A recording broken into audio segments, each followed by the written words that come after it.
അൽഹംദുലില്ലാഹി റബ്ബിൽ ആലമീൻ വസ്സലാത്തു വസ്സലാമു അലാ മൻ ലാ നബിയ്യ ബഅദ് വഅലാ ആലിഹി വസഹ്ബിഹി അജ്മഈൻ വഅലാ മൻ തബിഅഹും ബിഇഹ്സാനിൻ ഇലാ യൗമിദ്ദീൻ അമ്മാ ബഅദ്. ബഹുമാന്യരെ, ഇവിടെ ഏഴാമത്തെ പ്രാസംഗികനായിക്കൊണ്ടാണ് ഞാനിവിടെ നിൽക്കുന്നത്. വളരെ ചുരുങ്ങിയ സമയം ഞാൻ ഉദ്ദേശിച്ച പോയിന്റുകളൊക്കെ ഏറെക്കുറെ എല്ലാവരും ഈ കഴിഞ്ഞ 6 പ്രസംഗങ്ങളിലായിക്കൊണ്ട് ഏറെക്കുറെ എല്ലാവരും അത് പറഞ്ഞു കഴിഞ്ഞു. പരിസ്ഥിതിയും ഇസ്ലാമും എന്ന വിഷയം അത് ചർച്ച ചെയ്യുമ്പോൾ ആദ്യമായിക്കൊണ്ട് നമുക്ക് അത് രണ്ടും തമ്മിലുള്ള ബന്ധം എന്താണ് എന്നാണ് നോക്കേണ്ടത്. ഇസ്ലാമും പരിസ്ഥിതിയും തമ്മിലുള്ള ബന്ധം അത് രണ്ടിൻ്റെയും മാലിക് ഒന്നാണ് എന്നുള്ളതാണ്. ഇസ്ലാമിന് നമുക്ക് മതമായി, മാർഗദർശനമായി, വഴികാട്ടിയായി തൃപ്തിപ്പെട്ട് തന്നിരിക്കുന്നത് ഈ ഭൂമിയെ മനുഷ്യർക്കായി തയ്യാറാക്കിയ അതിലുള്ള ചുറ്റുപാടുകളെയൊക്കെ മനുഷ്യന് വേണ്ടി സംവിധാനിച്ചു വച്ച സംവിധായകനാണ് ആ ദർശനം അല്ലെങ്കിൽ ഇസ്ലാമിനെ നമുക്ക് വേണ്ടി തന്നിരിക്കുന്നത് എന്നുള്ളതാണ്. അപ്പം രണ്ടിൻ്റെയും മാലിക്ക് ഒന്നാണ് എന്ന നിലക്ക് ഈ വിഷയത്തിൻ്റെ പ്രാധാന്യം വളരെയധികം വർദ്ധിക്കുന്നുണ്ട്. അന്യൂനമായിരിക്കും ഇസ്ലാമിലൂടെ നമുക്ക് ലഭിക്കുന്ന പരിസ്ഥിതി സംരക്ഷണം. അത് നമ്മുടെ ഇഹപര വിജയത്തിന് നിദാനമായിരിക്കും. വളരെ പരലോക മോക്ഷത്തിൻ്റെ മാർക്ക് നിശ്ചയിക്കുമ്പോൾ ഓരോ നാം ഇടപെടുന്ന മണ്ഡലങ്ങളുണ്ടല്ലോ, നാം ഇടപഴകുന്ന മേഖലകൾ, ഇതിനൊക്കെ പടച്ചവന് ഓരോ മാർക്ക് നിശ്ചയിച്ചിട്ടുണ്ട്. ഈ മാർക്കുകളൊക്കെയും നോക്കുമ്പോൾ പരിസ്ഥിതി സംരക്ഷണത്തിന് യഥാർത്ഥത്തിൽ ഒരു മാർക്ക് നിശ്ചയിച്ചിരിക്കുന്നു. ആ മാർക്ക് ലഭ്യമാകണമെങ്കിൽ തീർച്ചയായിക്കൊണ്ടും പരിസ്ഥിതിയുമായി ബന്ധപ്പെട്ട് ഇസ്ലാം നിർദ്ദേശിക്കുന്ന നിർദ്ദേശങ്ങൾ അത് നാം യഥാവിധി ഉൾക്കൊള്ളേണ്ടതുണ്ട്. അലം തറ അന്നല്ലാഹ യസ്ജുദു ലഹു മൻ ഫിസ് സമാവാതി വമൻ ഫിൽ അർദ്, ഭൂമിയിലുള്ള സർവ്വതും അതിലിങ്ങനെ പറയുന്നുണ്ട്. വശംസു വൽ ഖമറു വന്നുജൂമു വശജറു വദ്ദവാബ്, ഇങ്ങനെ ഒരുപാട് എണ്ണി പറഞ്ഞുകൊണ്ട് ഭൂമിയിലുള്ള എല്ലാം പടച്ചവന് വേണ്ടി സുജൂദ് ചെയ്യുന്നു എന്ന് പറഞ്ഞാൽ അവന് കീഴ്പ്പെട്ടിരിക്കുന്നു എന്നർത്ഥം. അവന് കീഴ്പ്പെട്ടുകൊണ്ടാണ് മനുഷ്യരും യഥാർത്ഥത്തിൽ അള്ളാഹുവിന് കീഴ്പ്പെട്ടുകൊണ്ട് തന്നെയാണുള്ളത്. മനുഷ്യരെ സംബന്ധിച്ചിടത്തോളം, നമ്മെ സംബന്ധിച്ചിടത്തോളം വളരെ ചുരുങ്ങിയ സ്വാതന്ത്ര്യം മാത്രമേ നമുക്കുള്ളൂ. നാം പൂർണ്ണമായും അല്ലെങ്കിൽ 95% അള്ളാഹുവിന് കീഴ്പ്പെട്ടുകൊണ്ടാണ്. അള്ളാഹുവിൽ വിശ്വസിക്കുന്നവരും അള്ളാഹുവിൽ വിശ്വസിക്കാത്തവരുമൊക്കെയും പടച്ചവന് കീഴ്പ്പെട്ടുകൊണ്ടാണ് 95% ഉള്ളത്. കാരണം നാം ഇഷ്ടപ്പെട്ടുകൊണ്ടല്ല നാം ഈ ലോകത്തേക്ക് വരുന്നത്. നമ്മുടെ രൂപം തിരഞ്ഞെടുക്കുന്നത് നാമല്ല, നമ്മുടെ ഭാഷ തിരഞ്ഞെടുക്കുന്നത് നാമല്ല.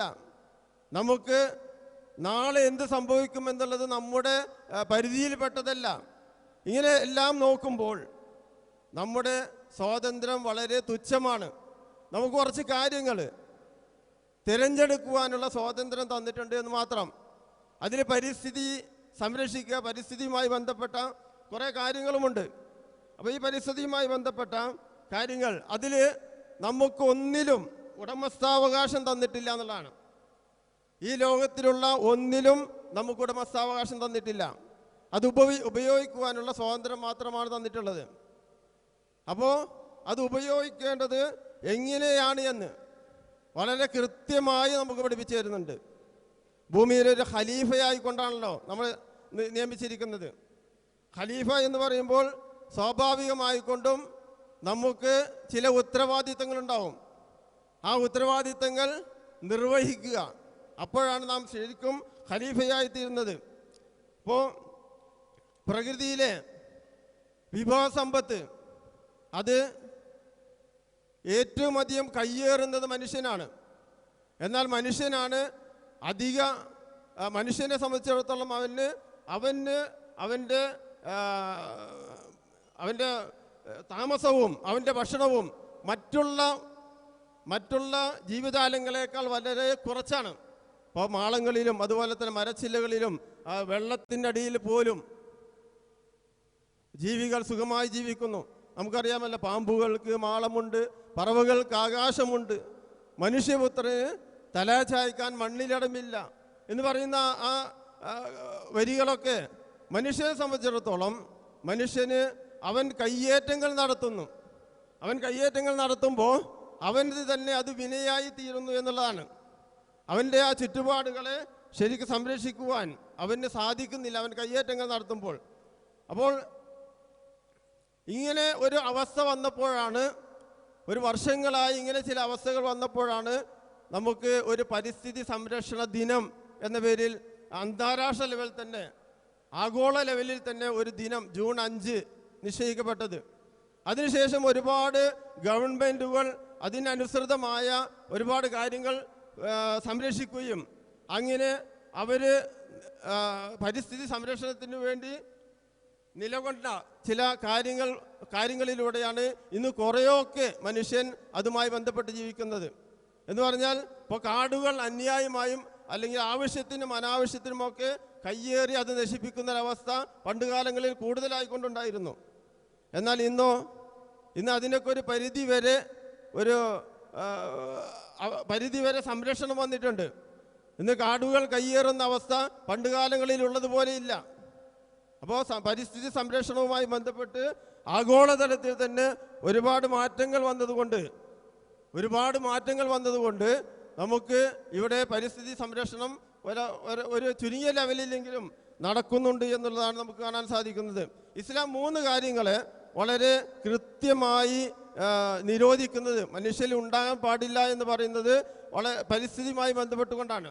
അഹങ്കാരം, സ്വാർത്ഥത, ധൂർത്ത്, ഈ 3 കാര്യങ്ങളും ഉണ്ടായതുകൊണ്ടാണ് പരിസ്ഥിതിയിൽ അക്രമങ്ങൾ മനുഷ്യൻ നടത്തുന്നത് ഈ 3 കാര്യങ്ങൾ ഉണ്ടായതുകൊണ്ടാണ്. അത് ഇവിടെ ഒരുപാട് ആയത്തുകളൊക്കെ ആ വിഷയത്തിൽ ഓതിക്കഴിഞ്ഞു. ഇന്നല്ലാഹ ലാ യുഹിബ്ബുൽ മുസ്രിഫീൻ, ധൂർത്തുള്ള ആളുകളെ ഒരിക്കലും അള്ളാഹു ഇഷ്ടപ്പെടുന്നില്ല. ഏത് വിഷയത്തിലാണെങ്കിലും ധൂർത്തിനെ ഒരിക്കലും അള്ളാഹു ഇഷ്ടപ്പെടുന്നില്ല. അപ്പോൾ മനുഷ്യൻ അവന് ആവശ്യമുള്ള കാര്യങ്ങളിൽ മാത്രം ഇടപെടുകയും അവൻ്റെ ജൈവാവശ്യങ്ങൾ നിർവഹിക്കാൻ ആവശ്യമായ കാര്യങ്ങളിലൂടെ മാത്രം പോവുകയും ചെയ്യുമ്പോൾ അത് മനുഷ്യകുലത്തിന് തന്നെ ഗുണമായി തീരുന്നു. ഞാൻ നേരത്തെ പറഞ്ഞു, ഇത് ഉപയോഗിക്കുവാനുള്ള സ്വാതന്ത്ര്യം മാത്രമാണ് തന്നിട്ടുള്ളത്. ഇത് ഉപയോഗിക്കുമ്പോൾ നമ്മളിത് തലമുറകൾക്ക് കൈമാറ്റം ചെയ്യേണ്ടുന്ന ഒരു കാര്യമാണ്. തലമുറകൾ അത് നമ്മിലൂടെ അടുത്ത തലമുറക്ക് അത് കൈമാറ്റം ചെയ്യണം. നമുക്ക് ലഭിച്ച ആ പരിസ്ഥിതി അത് യാതൊരുവിധ കേടുപാടും കൂടാതെ അടുത്ത തലമുറക്ക് കൈമാറ്റം ചെയ്യേണ്ടുന്ന ഉത്തരവാദിത്വമാണ് നമുക്കുള്ളത്. അങ്ങനെ ആ നമുക്ക് അത് ഒന്നുകൂടെ ബെറ്റർ ചെയ്യാനുള്ള അവസരം കൂടിയുണ്ട്. നമുക്ക് ലഭിച്ചിട്ടുള്ള അത് ഒന്നുകൂടെ ബെറ്റർ ചെയ്തുകൊണ്ട് കൊടുക്കുകയാണ് എങ്കിൽ അത് ഏറ്റവും ഉചിതമായിക്കൊണ്ട് അതിനുള്ള പ്രതിഫലം പടച്ചവൻ തരുന്നു. എന്നാൽ ഇന്ന് മനുഷ്യനോ എല്ലാ വിഷമയമാക്കിയിരിക്കുന്നു. കടൽ മുതൽ അതുപോലെ തന്നെ മേഘങ്ങൾ, അതുപോലെ തന്നെ മുലപ്പാൽ വരെ, പ്രാണവായു എല്ലാം മലീമസമാക്കിയിരിക്കുന്നു. എന്നാൽ മനുഷ്യനെ സംബന്ധിച്ചിടത്തോളം ഇവിടെ അവന് ആവശ്യമായ എല്ലാ സജ്ജീകരണങ്ങളും, അവൻ്റെ സ്വാർത്ഥതയും അഹങ്കാരവും അവൻ ഉപേക്ഷിക്കുകയാണ് എങ്കിൽ അവന് പൂർണ്ണമായിക്കൊണ്ടും ഇവിടെ സ്വസ്ഥമായി ജീവിക്കാൻ പറ്റുന്ന, അവന് മാത്രമല്ല മനുഷ്യന് മാത്രമല്ല മറ്റ് ജീവജാലങ്ങൾക്കൊക്കെയും ജീവിക്കാൻ അനുയോജ്യമായ എല്ലാം പടച്ചവൻ ഇവിടെ സജ്ജീകരിച്ചിട്ടുണ്ട് എന്നാണ് പറയുന്നത്. ഖുർആൻ സൂറത്തുൽ അലം നജഅലിൽ അർള കിഫാത അഹ്യാഅ വ അംവാത വജഅൽനാ ഫീഹാ റവാസിയ ശാമിഖാത്തിൻ വഅസ്ഖൈനാകും മാഅൻ ഫുറാത എന്നാ പറയുന്നത്. അഥവാ ഭൂമിയെ നാം ഉൾക്കൊള്ളുന്നതാക്കി. ആർക്കൊക്കെ? അഹ്യാഅ വ അംവാത, ജീവിക്കുന്നവർക്കും മരിക്കുന്നവർക്കും, ജീവിച്ചുകൊണ്ടിരിക്കുന്നവർക്കും മരിക്കുന്നവർക്കും എന്ന് പറഞ്ഞാൽ ജീവിച്ചിരിക്കുന്ന എല്ലാവരും എവിടെ താമസിക്കണം? അവർ വീടുകളിൽ സുഖമായി താമസിക്കുന്നു. മരിച്ചവരോ അവർ മറമാടപ്പെടുന്നു, മണ്ണിനടിയിൽ മറമാടപ്പെടുന്നു. ഇതാണ് പ്രകൃതിയുടെ നിയമം. ഇത് ഭൂമി അത് ഉൾക്കൊള്ളുന്നതാണ്. മറമാടപ്പെടുകയാണ് എങ്കിൽ അവിടെ യാതൊരു വിധത്തിലും ജീവിച്ചിരിക്കുന്നവർക്ക് ഒരു ശല്യം ഉണ്ടാവുന്നില്ല. കുറച്ച് വെള്ളം. ജീവിച്ചിരിക്കുന്നവർക്ക് ഒരു ശല്യവും ഉണ്ടാവുന്നില്ല. എന്നാൽ കത്തിക്കുകയാണെങ്കിലോ,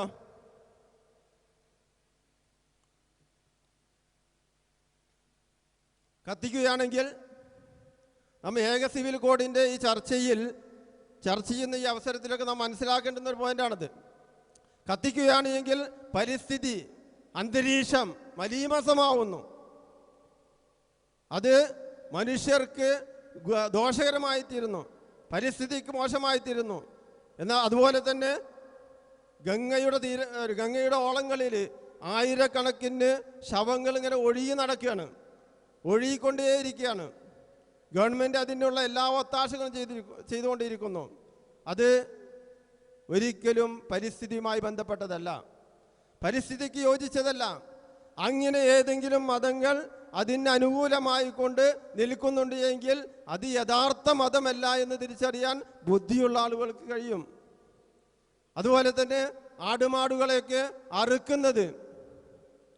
അറുക്കാത്ത സ്ഥലങ്ങളിലേക്ക് പോയി നോക്കിയാൽ, ഗുജറാത്ത് പോലെയുള്ള സ്ഥലങ്ങളിലേക്ക് പോയി നോക്കിയാൽ ശരിക്കും കാണാൻ സാധിക്കും എന്താണ് അതിൻ്റെ അവസ്ഥ എന്ന്. അവിടെയൊക്കെ ചവാളി പശുക്കൾ അവ ചത്തൊടുങ്ങുകയും അത് ഒരു പരിസ്ഥിതി പ്രശ്നമായിക്കൊണ്ട് അവിടെയൊക്കെ നിൽക്കുകയും ചെയ്യുന്നതായിക്കൊണ്ട് നമുക്ക് കാണാൻ സാധിക്കുന്നു. ഇവിടെ പറഞ്ഞ സ്ത്രീ പുരുഷ സമത്വത്തെക്കുറിച്ച്, ലൈംഗിക വൈകൃതങ്ങളെക്കുറിച്ച്, ഇതൊക്കെയും പരിസ്ഥിതിയുമായി ബന്ധപ്പെട്ട ഒരുപാട് പരിസ്ഥിതിയുമായി ബന്ധപ്പെട്ട വിഷയങ്ങളാണ്. ഇതൊക്കെ ഇവിടെ സവിസ്തരം വിശദീകരിച്ചു കഴിഞ്ഞു. ആ ഭാഗങ്ങളിലേക്ക് ഞാൻ ഇനി പോകുന്നില്ല. കൃഷി പറഞ്ഞു. കൃഷി പരിസ്ഥിതിയുമായി ബന്ധപ്പെട്ട ഒരു വലിയൊരു ഇബാദത്താണ് മുസ്ലിമിനെ സംബന്ധിച്ചിടത്തോളം, വലിയൊരു ഇബാദത്താണ്.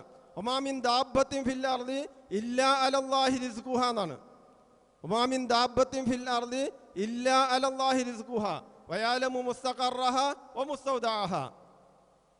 ഭൂമിയിൽ പടച്ചവൻ സൃഷ്ടിച്ച ഏതൊരു ജീവിയുണ്ടോ ആ ജീവിക്ക് മുഴുവനായിക്കൊണ്ടും എല്ലാ ജീവികൾക്കും പടച്ചവൻ ഇവിടെ എന്ത് വെച്ചിട്ടുണ്ട്? ഭക്ഷണം വെച്ചിട്ടുണ്ട്. അപ്പോൾ മനുഷ്യന്മാർ അധികരിക്കുമ്പോൾ ദാരിദ്ര്യം കൂടുമെന്നും മനുഷ്യന്മാർ കുറഞ്ഞാൽ ദാരിദ്ര്യം കുറയുമെന്നുമുള്ള ആ കൺസെപ്റ്റ് ഉണ്ടല്ലോ, അതെന്താണ്? ശുഷ്കമായ ബുദ്ധിയിൽ നിന്നാണ് ഉണ്ടാവുന്നത്. ബുദ്ധിശൂന്യതയാണത്. ചരിത്രവും യാഥാർത്ഥ്യവും അത് നമ്മൾ ശരിക്കും ബോധ്യപ്പെടുത്തുന്നുണ്ട്. പണ്ടുകാലങ്ങളിൽ മനുഷ്യന്മാർ ചുരുക്കമായിരുന്നു. അന്നത്തെ ദാരിദ്ര്യം ഇന്നുണ്ടോ? ഒരിക്കലുമില്ല. അപ്പോൾ ഖുർആൻ നമുക്ക് പറഞ്ഞു തരുന്നത് പടച്ചവൻ ഇവിടെ എത്രത്തോളം ജീവജാലങ്ങളെ മനുഷ്യരെ ഇവിടെ സൃഷ്ടിക്കുന്നുണ്ടോ അവർക്കൊക്കെയും ജീവിക്കാൻ അനുയോജ്യമായ ജീവിതാവശ്യങ്ങൾ നിർവഹിക്കാൻ ആവശ്യമായ എല്ലാം ഇവിടെ പടച്ചവൻ നിശ്ചയിച്ചിട്ടുണ്ട്. ഇപ്പോൾ യൂസഫ് നബി അലൈഹി ഇസ്ലാമിൻ്റെ കാലഘട്ടത്തിൽ വലിയൊരു ക്ഷാമത്തെ നേരിട്ടത് എന്തുകൊണ്ടാണ്? ആസൂത്രിതമായൊരു കൃഷി, ധാന്യശേഖരം, ധാന്യത്തിൻ്റെ സൂക്ഷിപ്പ്, ഇത് രണ്ടും ഉണ്ടായതുകൊണ്ടാണ് വലിയൊരു ക്ഷാമത്തെ യൂസഫ് നബി അലൈഹി ഇസ്ലാം തരണം ചെയ്തത്. അപ്പോൾ കൃഷി എന്ന് പറഞ്ഞാൽ അത് കൃഷിക്കാരൻ പണി ചെയ്യുക മാത്രമാണ് ചെയ്യുന്നത്, അതിലപ്പുറം വേറൊന്നും ചെയ്യുന്നില്ല. ബാക്കിയെല്ലാം പടച്ചവൻ്റേതാണ്.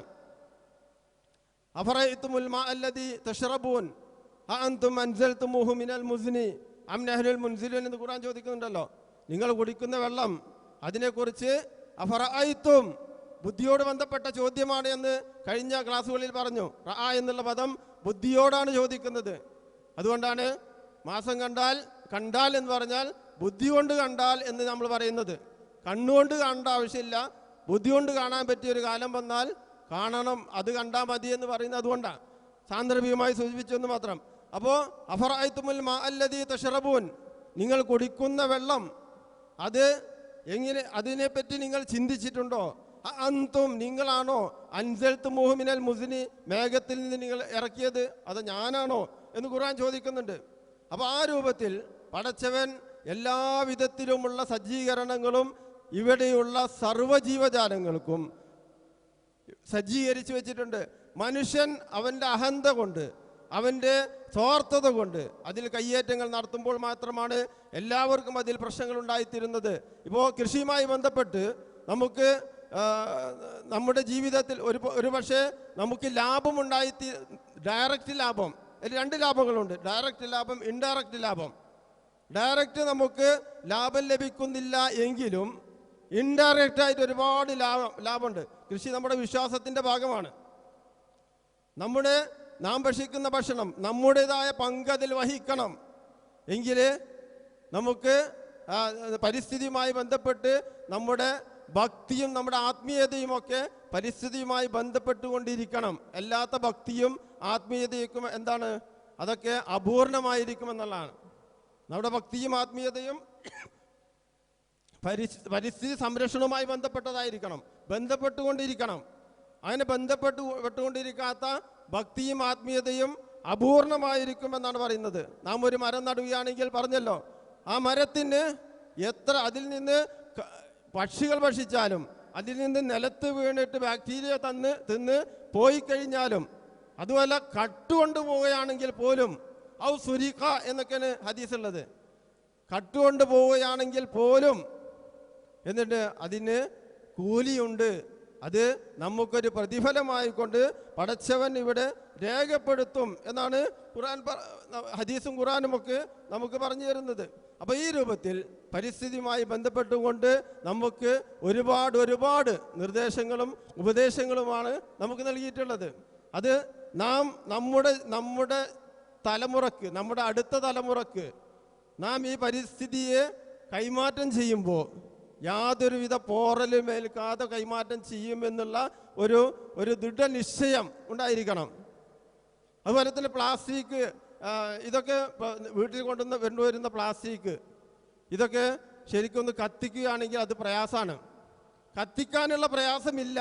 നമ്മളൊരു കൊട്ടയുണ്ടാക്കി അതൊന്ന് കഴുകി ആ കൊട്ടയിലിടുക എന്നുള്ളത് അത്ര പ്രയാസം. അപ്പോൾ എൻ്റെ വീട്ടിൽ ഇങ്ങനെ ഒരു കൊട്ട ഉണ്ടാക്കി 2-3 കൊട്ടൊക്കെ ഉണ്ടാക്കി വരുന്ന പ്ലാസ്റ്റിക്കുകളൊക്കെ കഴുകി ഇടുമ്പോൾ കുറച്ച് ആളുകൾ ഈ വളാഞ്ചേരി ഭാഗത്തു നിന്ന് വന്നിട്ട് ഇത് കണ്ടപ്പോൾ ഇത് നല്ലൊരു പരിപാടിയാണല്ലോ, ഒരു പ്രയാസമില്ലല്ലോ, വളരെ സിമ്പിളായിക്കൊണ്ട്, എന്ന് പറഞ്ഞാൽ അത് കത്തിക്കുമ്പോൾ ഉണ്ടാകുന്ന ആ കത്തിക്കാനെടുക്കുന്ന സമയവും ഒന്നും അതിന് ആവശ്യമില്ല എന്ന് മാത്രമല്ല, ആ അന്തരീക്ഷം അത് ശ്വസിച്ചുകൊണ്ട് ആ വീട്ടിലുള്ളവർക്കും ചുറ്റുപാടുള്ളവർക്കും ഉണ്ടാകുന്ന പ്രയാസങ്ങളൊന്നും തന്നെ ഏൽക്കേണ്ടി വരുന്നില്ല.